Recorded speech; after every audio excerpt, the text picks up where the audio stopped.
Good morning. Well, we continue with John's Gospel, and we now come to the second chapter. Where are we in the Gospel?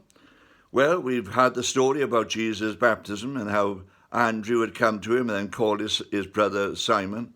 We've had the story about Jesus proceeding away from where John the Baptist was preaching. And I expect when these early disciples said to him, "Where are you going, Lord? What are you doing next?" He said, "Well, I'm on my way to a wedding. I'm going to Cana in Galilee." And as they processed back towards Galilee, they would have met up with Philip and Nathanael, and then gone on to Cana for this particular wedding.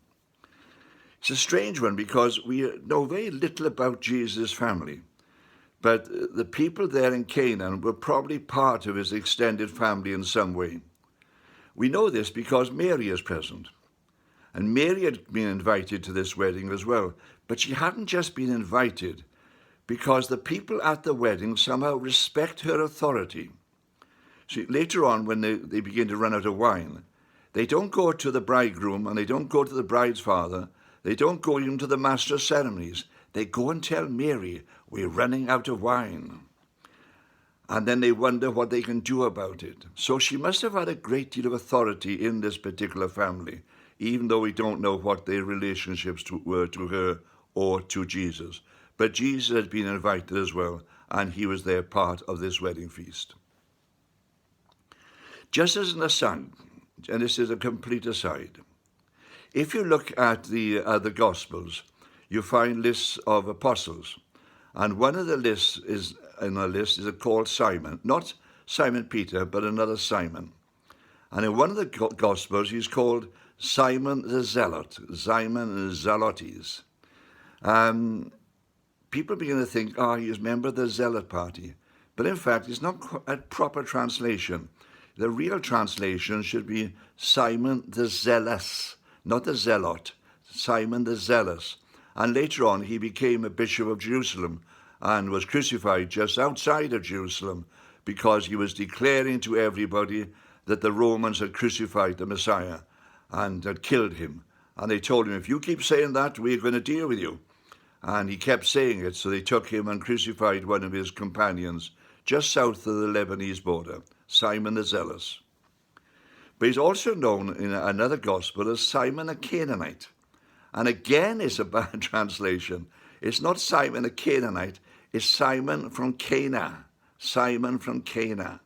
In fact, he was probably part of the family in Cana when Jesus went there for this particular wedding feast and probably joined the group of disciples at this time. That's just a complete aside. But Jesus was there at this wedding feast. Now remember, the disciples had never seen him carry out any miracles. In fact, he hadn't carried out any miracles. He lived his life as a normal human being in Nazareth. But you see, when he met John the Baptist said that when he was in prayer after the baptism, he had seen the Spirit of God descend upon Jesus in the form of a dove, when the Father had actually spoken and said, "This is my beloved Son, with whom I am well pleased." So at the baptism in the Jordan, Jesus had been anointed with power, and he actually knew the power that was now in him and was beginning to wonder exactly how this was going to be used and what he could actually do with it. Mary, however, has also never seen Jesus do a miracle, but she is well aware of her son's power and what he's capable of doing, or what he would be capable of doing when his ministry started. Because when they run out of wine, the servants go and tell Mary. They say, "We're running out of wine." And she begins to wonder what they can do about it. So she goes to Jesus and she says, "They're running out of wine." This was always regarded as being a great social disgrace, if they could run out of wine before the people had left the actual wedding feast. Now, in the Gospels, we get Jesus saying to a woman, "What has that to do with me?" It sounds quite curt. But if you look at it properly, it's just imagine it's almost Jesus putting his arm around his mother and saying, "Woman, my ministry hasn't started yet." And she's saying, "No, yes," with a huff and a puff, and going off, and then going back to the servants again and pointing him out and saying, "See my son over there? Yeah. You go to him. Whatever he says, you do it." And the servants, because they trust Mary and because of authority in this particular family, go to Jesus with almost their hands out. And they say, Mary told us to come to you. And Jesus says, what am I going to do? Then looking around, he sees these great big stone water pots, which have been set there ready for purification. See, the people coming to the wedding feast, well, they would have had to wash their hands and their feet and their heads. It was a part of the rituals. And as large number of people would have been coming, probably the family had gathered water pots from their neighbours to put there as well. 6 of them are there, each holding about 10 gallons of the waters of purification that the people could actually use.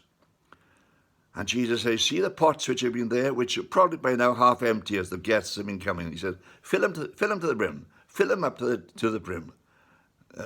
Each holding about 10 gallons, 60 gallons. And then he says something amazing. He says, take some of the water from the pots and take it to the master of the feast. We come back to this again tomorrow.